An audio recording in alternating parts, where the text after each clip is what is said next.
আসসালামু আলাইকুম সম্মানিত দর্শক শ্রোতা ভাই বন্ধুগণ, এখন আপনাদেরকে সরাসরি দেখাচ্ছি দেশি শোল মাছের পোনা। বর্তমান সময়ে যারা মাছ চাষে সফলতা অর্জন করতে চান, দেশি শোল তাদের জন্য। তো চাষিভাইরা ভিডিওটি না কেটে সম্পূর্ণ দেখুন, তাহলে মাছ চাষের সকল তথ্য জানতে পারবেন এবং বুঝতে পারবেন কিভাবে মাছ চাষ করবেন। তো চাষিভাইরা অনেকে ভাবে দেশি শোল মাছের পোনা শুধু ছোটো মাছের পোনা খেয়ে থাকে, আসলে তা নয়।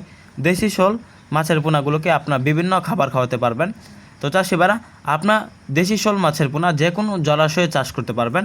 তো চাষিভাইরা আমাদের যে দেশি শোল মাছের পোনাগুলো রয়েছে, এগুলা মাত্র 6 মাস চাষ করলে দেখা যাচ্ছে 600 থেকে 700 গ্রাম ওজন আসবে। যারা বাণিজ্যিকভাবে চাষের জন্য দেশি শোল মাছের পোনা ক্রয় করতে চান, তারা প্রতি শতকে আমাদের দেশি শোল মাছের পোনাগুলো চাষ করতে পারবেন প্রায় 400 পিস। তো চাষিভাইরা দেশি শোল এককভাবে চাষ করতে হবে, তা না হলে দেশি শোল মাছ অন্য মাছগুলোকে দমন করে ফেলবে।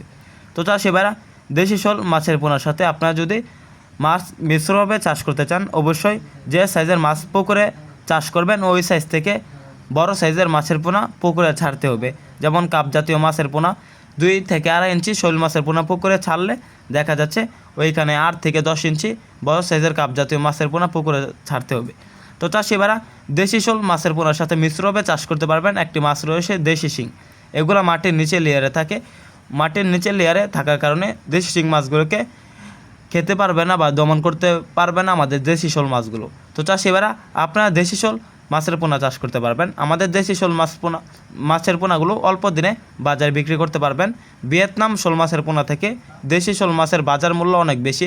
তো চাষিভাইরা আপনারা দেশি শোল মাছ চাষ করুন, অল্প দিনে সফলতা অর্জন করুন। কিভাবে দেশি শোল মাছ চাষ করবেন বা মাছের পোনা ক্রয় করতে বিস্তারিত জানতে আমাদের স্ক্রিনে দেওয়া নাম্বারে যোগাযোগ করে আমাদের এখান থেকে পাইকারি এবং ফ্রি হোম ডেলিভারিতে মাছের পোনা ক্রয় করতে পারবেন এবং সকল আকার তথ্য পরামর্শ জেনে নিতে পারবেন। তো আমাদের ভিডিওটি ভালো লাগলে আমাদের চ্যানেলটি সাবস্ক্রাইব করে আমাদের পাশে থাকুন। আবারও দেখা হবে এরকম নিত্য নতুন ইন্টারেস্টিং ভিডিওতে। ধন্যবাদ। আসসালামু আলাইকুম।